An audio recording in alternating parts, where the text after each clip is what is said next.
깨달음. 깨달음이란 무엇일까? 깨달음을 한마디로 말하면 자기 자신이 우주 등 모든 것과 하나임을 스스로 아는 것이다. 본인이 누구인지 까맣게 잊고 살아가다가 어느 순간 모든 것과 둘이 아닌 하나임을 깨닫는 것이다. 세상 만물은 자기가 맡은 역할을 완벽하게 소화하며 존재한다. 따라서 대부분 자기 자신이 본래 누구였는지 큰 관심이 없다. 그래도 가끔은 자신이 누구였는지 궁금하기는 하다. 하지만 그보다는 당장 주어진 역할에 심취해 있다. 산과 들, 강과 바다, 잡초와 나무, 미생물과 동물 등 생각이 없거나 미약한 존재들은 지금 그대로 모든 것과 하나로 존재한다. 그러므로 깨달을 필요도 깨달을 이유도 느끼지 못한다. 현재의 역할에 온전히 몰입할 뿐이다. 깨달음에 대해서는 쳐다보지도 귀 기울이지도 않는다. 즉, 처음부터 천지 만물은 물론 깨달음과도 이미 하나가 되어 있기에 별다른 관심이 없는 것이다.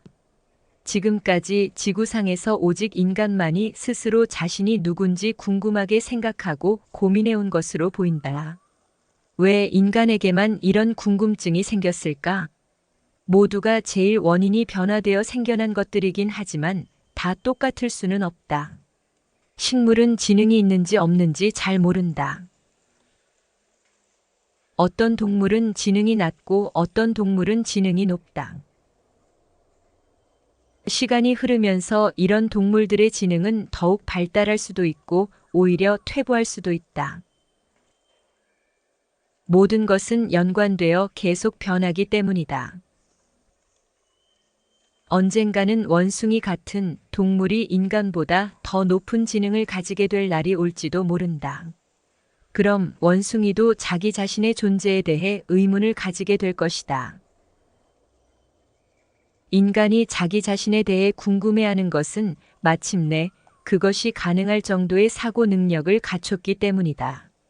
인간의 지능이 고도로 발달하여 섬세한 분별력과 판단력 등을 가지게 된 것이다.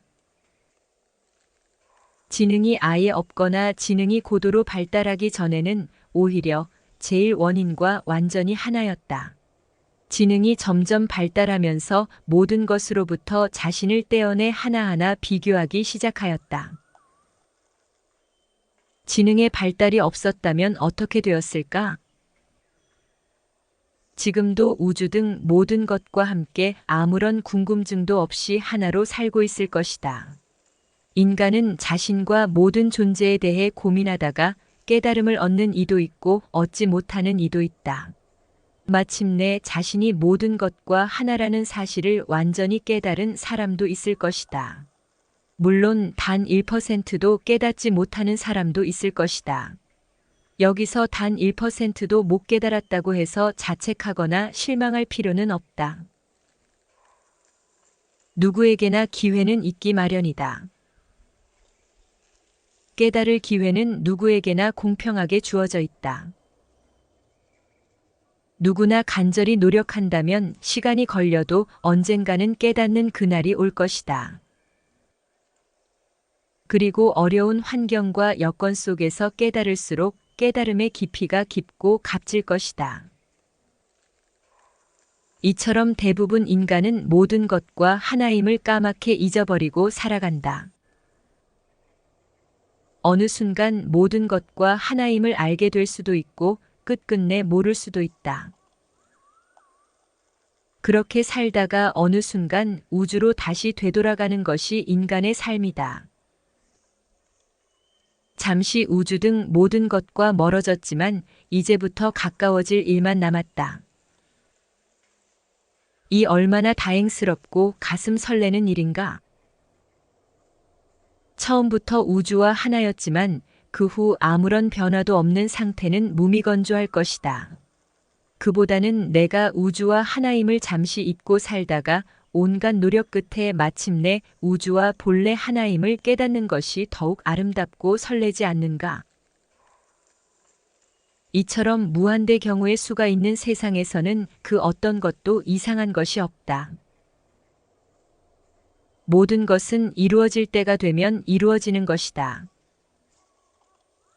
그러므로 깨달음을 얻으려고 과도하게 집착할 필요는 없다. 인간도 인간답게 살아가면 그대로 세상과 하나가 된다.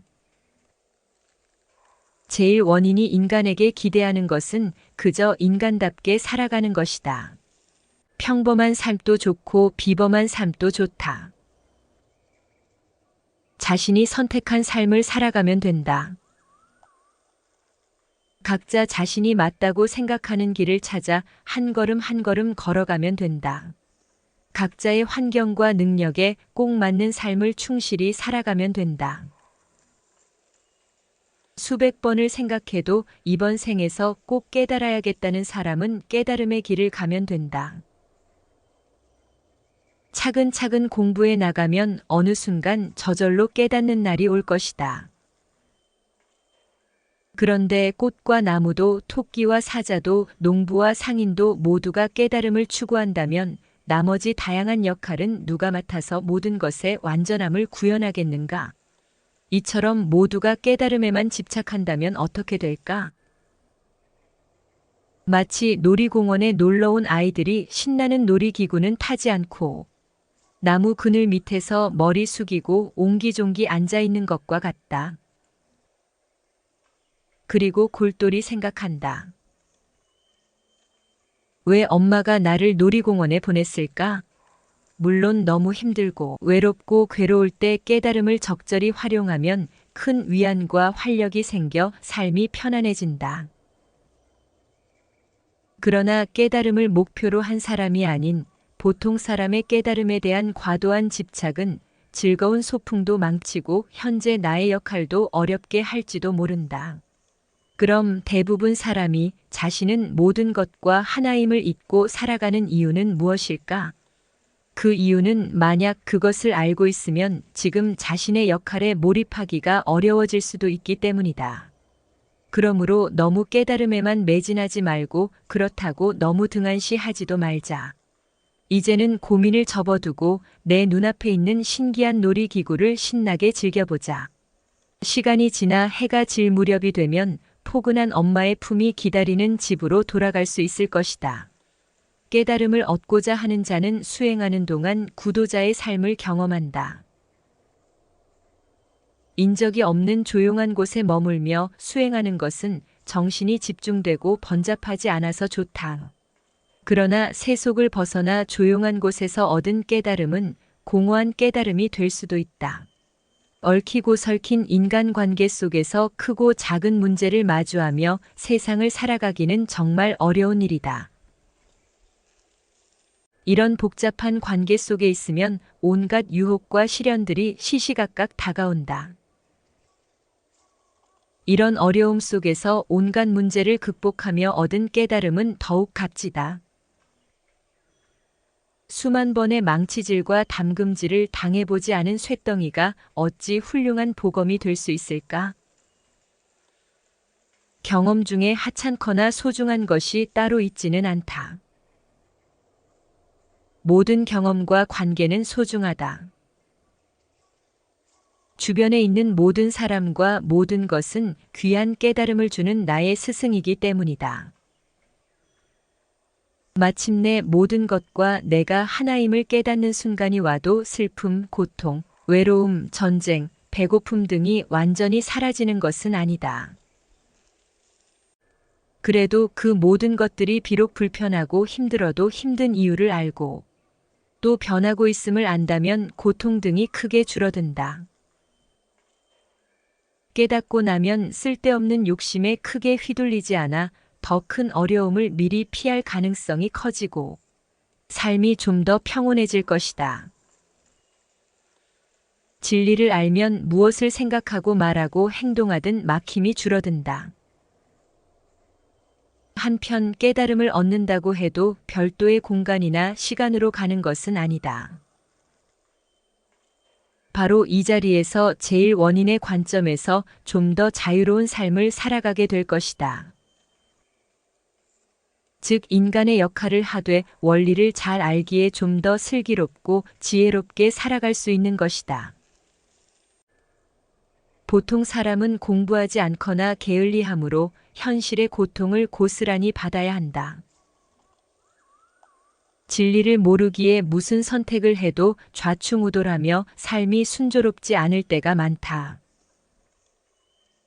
어떤 길을 선택하든 그 선택에 따른 결과는 한치의 오차도 없이 분명하게 받게 된다. 그 결과는 너무나도 명백하다. 그래서 예로부터 현명한 사람들은 당연히 좋은 결과가 나오는 삶을 선택하려 했다. 어리석음과 집착과 욕심으로부터 시시각각 밀려오는 고통을 효율적으로 관리하려면 작은 깨달음에라도 의지해야 한다. 이런 이유로 세상에서 깨달음을 얻으려는 자의 삶은 고귀하고 값지며 보통 사람의 삶은 평범하거나 심지어 천박하다고 생각하는 사람도 있다. 그러나 진리의 세계에서는 그 어떤 선택도 모두 완전함의 실현에 이바지하기에 우열이나 차별은 없다. 깨닫고 살아가는 것이나 깨닫지 않고 그냥 살아가는 것이나 모두 각자의 역할이요 삶이다. 깨달음의 길을 가든 평범한 길을 가든 모두 나의 선택일 뿐이다. 그 모든 삶이 둘이 아닌 하나이기 때문이다. 단지 각자의 선택일 뿐이다. 그 선택에 따라서 다양한 느낌의 삶을 경험하게 되는 것이다. 완전히 깨달아 고통을 적절히 관리할 것인가? 적당히 공부하며 깨달음의 기쁨과 고통을 적절히 섞어서 살아갈 것인가? 아니면 고통을 고스란히 느끼며 온전히 껴안고 살아갈 것인가? 끝까지 시청해 주셔서 정말 감사합니다.